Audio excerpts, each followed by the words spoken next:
Meus amigos, tivemos surpresas na qualificação e também na corrida no GP da Hungria 2025. Uma Mercedes tão veloz que o Norris não conseguiu passar Russell nas mesmas condições. Norris cometendo erros, Max Verstappen forçando agressivamente ultrapassagens para cima de adversários, ou jogando-os para fora da pista. E de novo disputa direta entre as duas McLarens e quase gerou batida. Detalhe, pilotos que fizeram estratégias diferentes, mas Norris obteve a melhor. E o que explica Leclerc, que largou em primeiro lugar e durante todo o primeiro stint de pneus médios conseguiu ter um ritmo superior às McLarens, mas o resultado da corrida, 40 segundos atrás das McLarens. Uma corrida incrível do Bortoleto terminando na sexta colocação, mas por que ele não conseguiu ultrapassar Alonso? Ambos fizeram a mesma estratégia. E o Verstappen terminando em nono, errou em alguma coisa. Muita coisa aconteceu na corrida que fez parecer que tivemos duas corridas em uma só? Tudo isso eu vou explicar para vocês, pois aqui na telemetria você entende o que acontece nas corridas. Então vamos para o nosso resumo detalhado telemétrico. Deixa o like nesse vídeo, inscreva-se no canal e compartilha para os amigos. O resultado da corrida depende muito dos pneus e estratégias de pit stop que cada piloto usou. E para essa corrida vai ser muito importante entender isso, porque tivemos estratégias distintas uma das outras. Entender o pneu é crucial. Leclerc, Piastri, Norris e Russell, eles tinham um pneu médio novo e um pneu duro novo, com exceção do Russell e do Leclerc, que tinham dois pneus duros novos. Ou seja, na questão de pneus novos para usar durante a corrida, as McLarens tinham desvantagem sobre seus oponentes. Mas desses pilotos, o pior era a Aston Martin. As duas Aston Martin, Alonso e Stroll, não tinham nenhum pneu novo, só pneu usado. E isso deixa o resultado deles ainda mais brilhante, que eu vou explicar para vocês logo mais. O Bortoleto era o mais vantajoso, ele tinha dois pneus médios novos, que era o melhor pneu dessa corrida, e um pneu duro novo. Tava fácil para ele fazer estratégia. Verstappen tinha um pneu médio novo e dois duros novos. Também boas oportunidades. E agora as possíveis estratégias de pneus. E a temperatura da pista, que começou em 36 graus, caiu para menos de 30 graus ao longo da corrida. E vocês sabem, se a pista não está tão quente, a McLaren não consegue ser tão rápida contra seus oponentes. Isso deixaria a corrida muito mais interessante. Mas estratégia de pit stop. Existiam várias, mas as mais usadas, é claro, foram a primeira e a segunda, que eu explico para vocês. A primeira estratégia mais padrão, duas paradas no pit stop, entre as voltas 16 e 22, e depois mais uma parada entre as voltas 40 e 46. Algo aproximado, ok? Mas consistia em largar de pneus médios, depois fazer uma parada, colocar pneus duros, na segunda parada, colocar pneus duros ou médios e ir até o final da corrida. Ou a outra estratégia que foi usada, largar com pneus médios, esticar bastante esse período, fazer apenas um pit stop, colocar pneus duros e ir até o final da corrida. E como vocês podem ver, o Norris fez a estratégia de apenas uma parada, bem aqui, enquanto Piastri, Russell e Leclerc fizeram duas paradas, a mesma estratégia para eles. Mas o que influencia muito é qual volta eles pararam, e eu vou explicar para vocês. Alonso, Bortoleto, Stroll e Lawson, a estratégia de apenas uma parada no pit stop. E Verstappen, entre o top 10, foi o primeiro piloto que parou no pit stop e acabou prejudicando a corrida dele, que eu vou detalhar a partir de agora. Vamos lá? Estratégia de pneus explicadas, vamos para qual pneu cada piloto largou. Os 4 primeiros foram com pneus médios novos, ou seja, eles colocariam desempenho máximo logo no começo da corrida. Já as duas Aston Martin, pneus médios usados. Como já sabem, não tinham pneus novos. Enquanto Bortoleto, Verstappen, Lawson e Radiar, pneus médios novos, desempenho máximo também. E lá atrás, o Hamilton largou com pneus duros na 12ª posição. É uma estratégia válida. Ele esticaria até a volta 40 ou 50 e depois colocaria médios e iria até o final da corrida. Quem larga atrás, normalmente dá muito certo você fazer essa estratégia. Enquanto Carlos Sainz, Hülkenberg e Albon largaram com pneus macios novos. Isso era interessante. Vamos então para a largada. Largada da pista. Aqui o Norris se deu muito mal. Nós vemos o Leclerc, que largou na ponta, já se colocando sob proteção na primeira curva à direita. Este aqui é o Piastri. E aqui vem o George Russell e o Alonso por fora dessa curva. Enquanto o Norris acabou ficando muito por dentro da curva, muito fechado, por consequência. Ele tem que frear mais para fazer a curva, então ele não consegue contornar a curva tão rápido quanto quem está contornando por fora da curva. E logo atrás do Alonso estava o Bortoleto. E o Verstappen, que tinha largado muito mal, olha só onde ele estava, pessoal, no meio da bagunça. Então, após a primeira volta completa, já se formava aquela fila indiana, um carro atrás do outro. Aqui estavam as posições. Russell e Alonso ultrapassaram Norris, que não se deu bem na primeira curva à direita. Então Norris já perdeu 2 posições logo na largada. Olha só, em que golpe para o Norris. Bortoleto havia conseguido ultrapassar o Stroll, excelente largada para o Bortoleto. Posicionamento na primeira curva. Lawson conseguiu ultrapassar o Verstappen. Que situação, hein? Mal sabia o Verstappen que o Lawson seria sua maior pedra no caminho. Sim, pessoal. Tivemos uma Racing Bulls vencendo em desempenho bruto uma Red Bull. Aí o Berman ultrapassou o Hadjar e o Sainz e o Antonelli ultrapassaram o Hamilton, que caiu para a 14ª colocação. Não tinha muito o que fazer, largando com pneus duros, é isso mesmo, não tem tanta aderência. E o Hülkenberg, 17º colocado, ganhando uma posição, e a Alpine, salva-se quem puder, a Alpine, pior equipe do grid. Logo após a primeira volta, Colapinto perdeu 4 posições e o Gasly 3. Meu amigo, que situação, hein? Claro que não, demorou muito para o Norris, rapidamente na volta 3, já ultrapassar com facilidade o Alonso. Afinal de contas, Alonso estava com o pneu usado, e era uma Aston Martin, não tinha como segurar McLaren de Norris. E a partir desse momento, atenção, na volta 3, tivemos 2 corridas distintas. A corrida dos 4 primeiros colocados e a corrida do 5º para baixo. Vou explicar para vocês. O Alonso fez uma coisinha aqui que, olha, só o Alonso para conseguir. Perceba que já na volta 3, nenhum do top 4 estava com o DRS ativado, porque o Leclerc estava imprimindo um ritmo muito forte. E isso que foi o impressionante, que vocês verão ao longo deste resumo detalhado. Enquanto do Alonso para baixo, todo mundo com o DRS um atrás do outro, aquele trenzinho do DRS. É difícil ter uma ultrapassagem nessas condições, mas também não demorou muito para o Verstappen recuperar a posição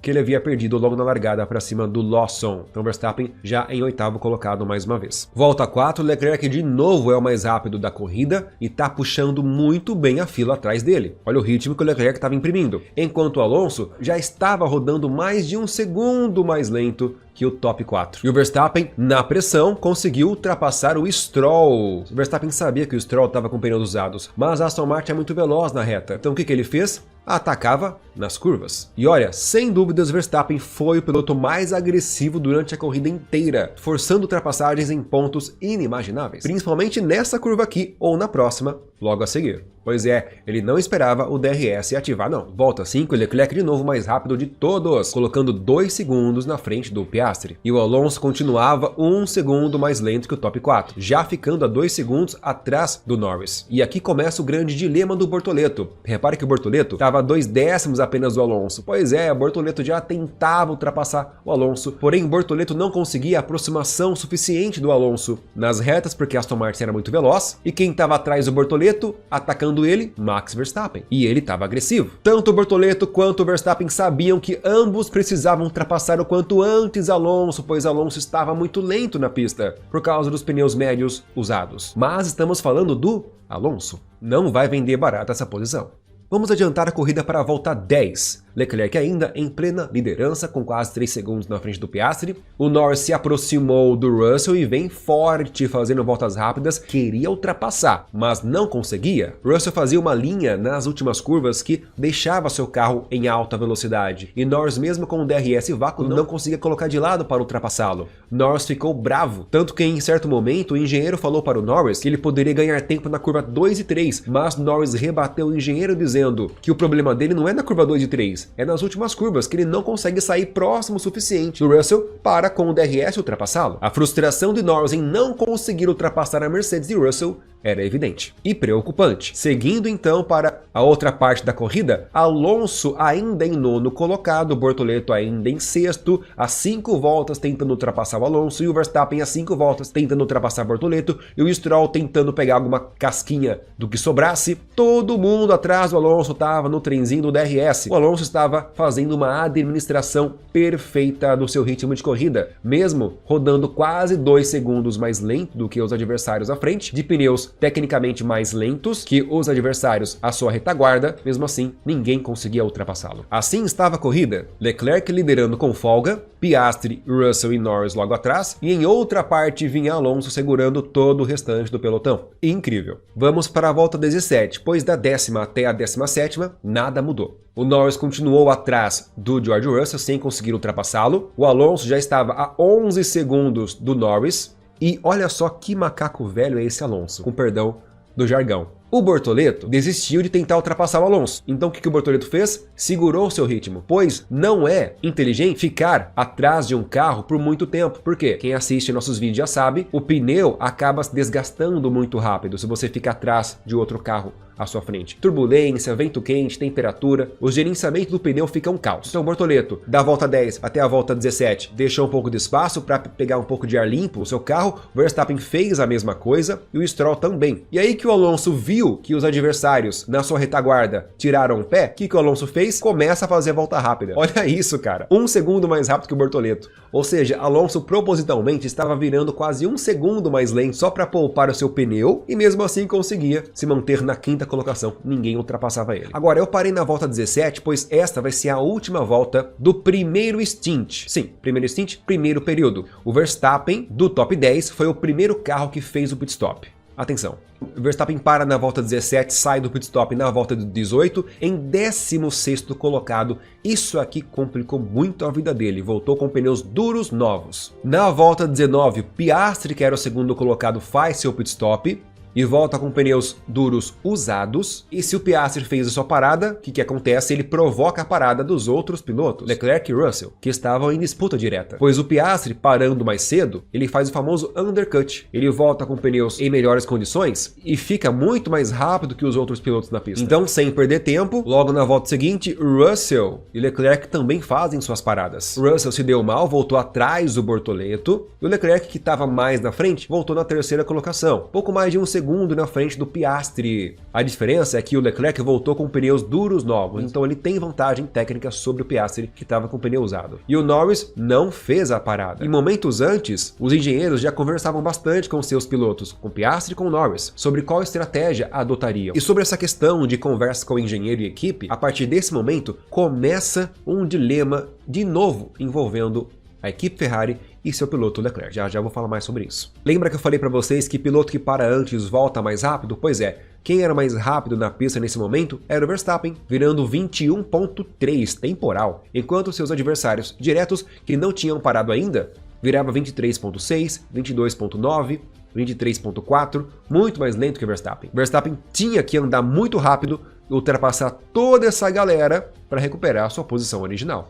Então atenção, na volta 20, Verstappen era o 16º, Alonso era o 2º e o Bortoleto era o 5º colocado. Vamos para a volta 31. Atenção, Alonso já era o 5º colocado, Russell, Piastri e Leclerc ultrapassaram com facilidade o Alonso, exceto o Russell. O Alonso deu um trabalhinho ali para deixar o Russell passar, viu? O Russell perdeu um tempinho tentando ultrapassar o Alonso. O Alonso não deve gostar muito do Russell não, só uma brincadeira para vocês. Quem assistiu a corrida pode comentar mais sobre isso aí, fica à vontade. Foi no mínimo intrigante de ver. Bortoleto voltou para sua posição original, 6º colocado, e o Verstappen já era o 9º colocado. Olha só quantas posições ele ganhou. Mas antes do Verstappen fazer a sua parada, ele era o 7º colocado, lá na volta 17. Agora na volta 31, ele voltou na 9ª colocação. Então o Verstappen conseguiu fazer várias ultrapassagens e ganhou também algumas posições de outros pilotos que fizeram pit stop. Daqui para frente, Verstappen tinha pista livre, 12 segundos para tirar do Liam Lawson, que não tinha feito a parada ainda. E o Alonso e o Bortoleto seguiam na mesma estratégia de apenas uma parada no pit stop.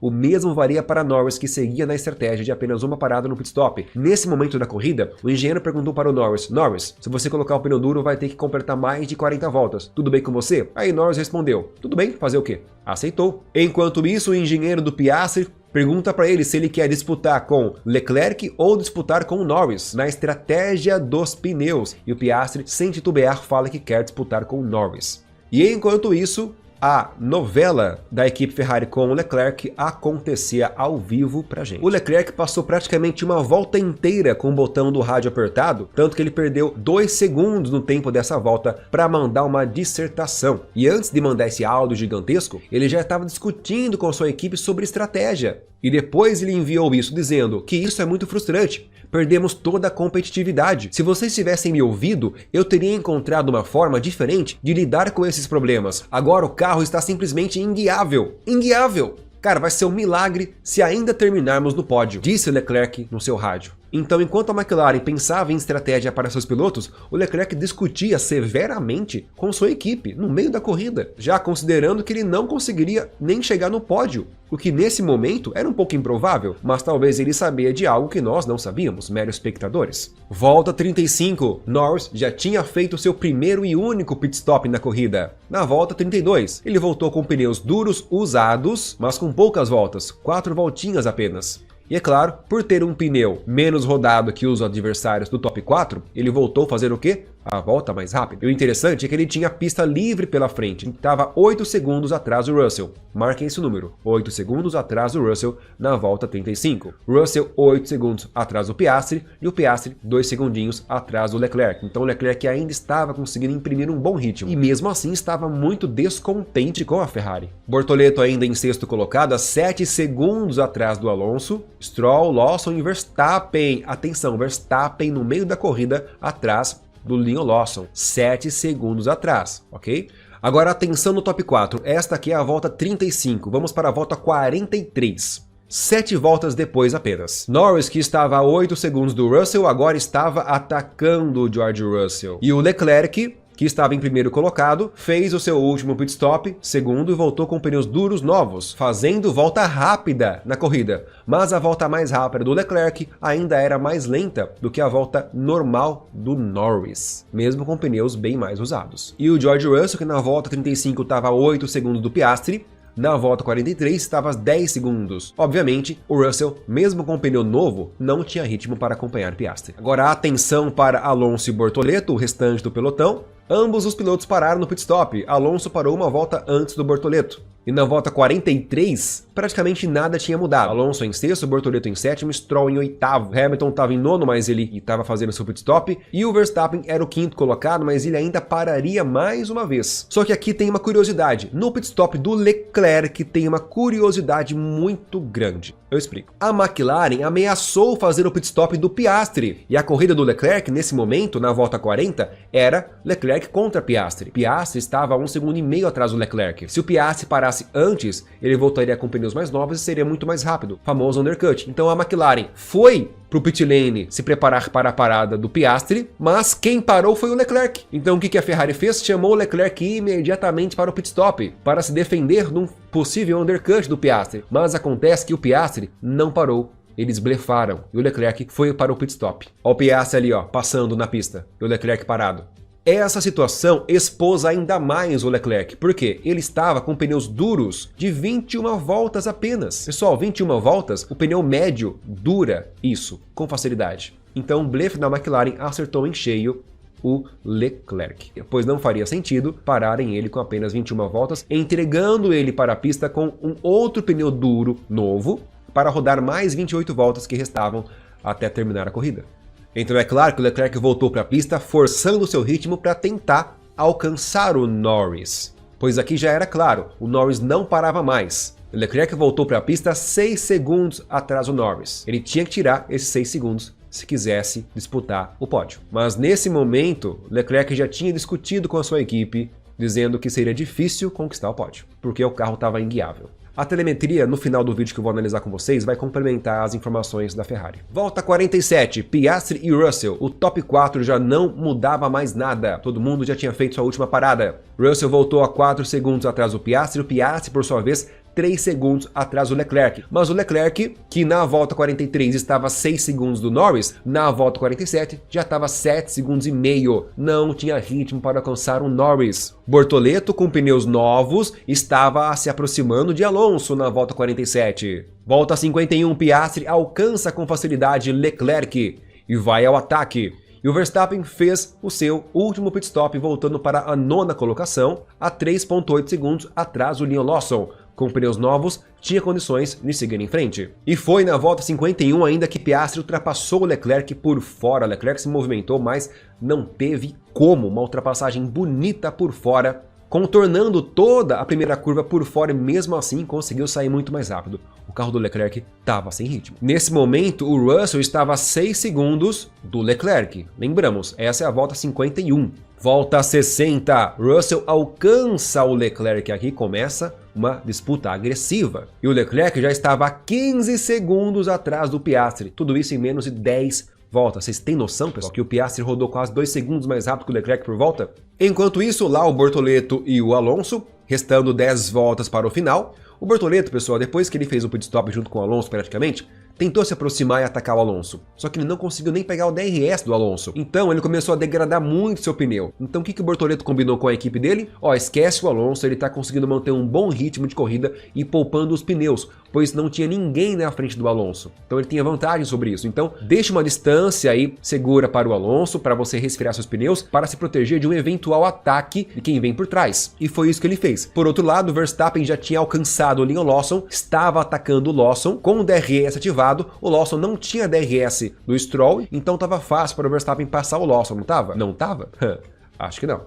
A disputa do Russell com o Leclerc estava agressiva. Leclerc até cometeu penalidades se defendendo do George Russell, jogando o carro para cima do Russell. E foram várias vezes que isso aconteceu, tanto que no final da corrida gerou penalidade para o Leclerc de 5 segundos. Olha, Leclerc evidentemente não tinha ritmo com o seu carro e estava fazendo de tudo para tentar segurar esse pódio. Estava nervoso, mas Leclerc não conseguiu segurar. Foi ultrapassado na volta 62 e já na volta 65 já estava a quase 5 segundos atrás do George Russell. Leclerc estava quase 1,5 segundos mais lento que o top 4, o que é incrível de se imaginar, pois no começo da corrida Leclerc estava mais rápido que eles, mas atenção, quanto mais leve o carro da Ferrari ficava, menos desempenho ele tinha. Vou mostrar para vocês em detalhes mais no final na telemetria. Na volta 65 que começa a disputa entre as McLarens, Piastri tinha 5 voltas para tentar ultrapassar o Norris e tentou. Volta 68, Piastri, muito agressivo, mergulhou forte para cima do Norris, mas não conseguiu alcançá-lo. Volta 69, Piastri faz o mesmo movimento, mas dessa vez trava os pneus e quase bate no Norris. Parecia um replay do que ele já tinha feito contra o Norris há algumas corridas atrás. Após esse lance, a equipe foi no rádio do Piastri e falou: Piastri, lembre-se pelo que estamos correndo. E daí, vocês sabem, né? Acabou a corrida. Com estratégias diferentes, Norris, que na primeira volta tinha caído para a 5ª colocação, fez uma boa corrida e conseguiu vencer. Dos carros mais rápidos, ele foi o único que fez a estratégia de uma parada e conseguiu a melhor. Já o Leclerc terminou a corrida 20 segundos atrás do Russell e 40 segundos atrás do Norris. Alonso em 5º, Bortoleto em 6º, terminou como sendo o piloto do dia, Stroll em 7º, Lawson e Verstappen atrás do Lawson. Verstappen em 10 voltas não conseguiu ultrapassar o Liam Lawson, pessoal, que situação, hein? Agora vem comigo analisar a telemetria e algumas curiosidades e dados da corrida. Oi, o que tá pronto? Sorvete. Sorvete? Sim. Tá bom, então daqui a pouco nós vai, tá? Papai tá acabando já, tá? Vai lá com a mamãe, fecha a porta e papai já vai. Tá bom.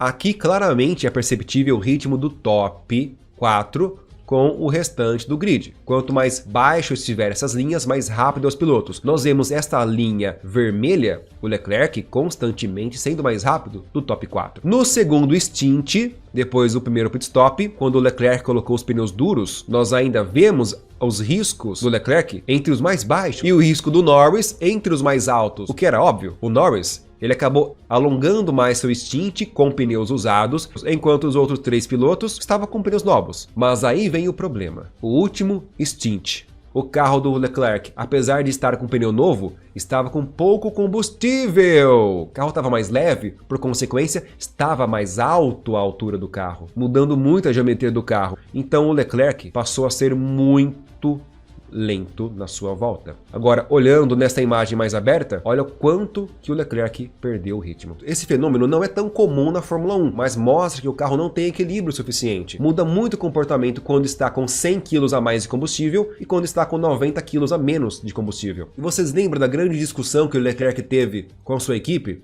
Condenando a equipe pela estratégia tomada, que a equipe não ouve ele, que depois da corrida ele iria discutir isso com a equipe, Porque coisas assim não podem acontecer? Pois é, pessoal, foi uma discussão generalizada. E toda essa discussão aconteceu logo após o primeiro pit stop, entre a volta 20 e a volta 30. Ou seja, não estava nem na metade da corrida. Então, a partir desse momento, o Leclerc já sabia ou pressentia que talvez nem no pódio ele chegaria. O curioso é que na volta 35, após essa grande discussão, ele ainda era o líder da prova, mas já pressentia que o resultado não seria favorável. Curiosamente, no final da corrida, ele meio que pediu desculpas pela grande discussão pública que ele causou com a equipe e disse que na verdade não era nada daquilo, é que o carro dele estava com um problema no assoalho, então independente do que fariam, o resultado seria praticamente o mesmo, não daria para melhorar. Meus amigos, o que de fato aconteceu de verdade não dá para saber, mas eu sempre trago para vocês aqui não o que eu acho, e sim as palavras dos próprios pilotos com base no ponto de vista técnico e histórico da Fórmula 1. O Hamilton, por exemplo, no final da corrida, ele deu graças a Deus que acabou esse fim de semana, pois ele queria ir embora logo. Bastante cabisbaixo em sua entrevista, ele descreveu o fim de semana aqui na Hungria como muito ruim, e ao final, de forma muito misteriosa, ele disse que não tinha muita coisa para falar, apenas um pressentimento. Tem muita coisa acontecendo nos bastidores que não são nada boas. Olha, pessoal, a situação da Ferrari tá complicada, viu? No mínimo complicada. Comentei qual a sua opinião sobre isso. Eu dei essa ênfase nesse vídeo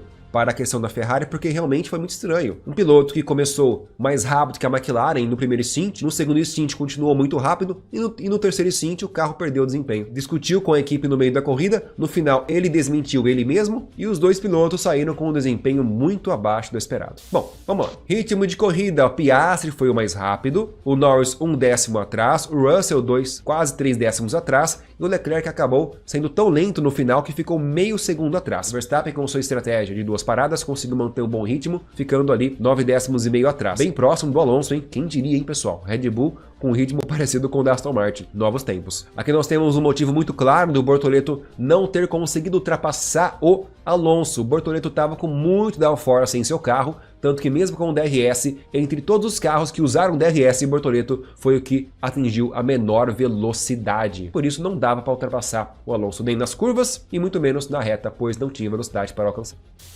E ao final da corrida, como que os pilotos vão para as férias? Piastri ainda na liderança com 284 pontos, Norris se aproximando um pouco mais com 275, Verstappen ainda em terceiro com 187, Russell se aproximou dele agora com 172, Leclerc fez 12 pontos, 151, Hamilton zerado, em sexto com 109, Antonelli um pontinho apenas com 64. Albon, Hülkenberg, Ocon em décimo colocado, Alonso subiu 4 posições, fazendo 10 pontos agora com 26, empatado com o Stroll, 12º colocado. E o Bortoleto fez 8 pontos, agora é o 17º colocado e está terminando essa primeira parte e vai para as férias da Fórmula 1, sendo considerado o melhor novato deste ano. Nas equipes, McLaren mais líder do que nunca, 559 pontos, Ferrari a segunda colocada com 260, Mercedes terceira colocada com 236 pontos, Red Bull quarta colocada com 194 pontos. E Aston Martin fez 16 pontos, subindo então para a sexta colocação, passando até a Kick Sauber, que mesmo com 8 pontos não teve como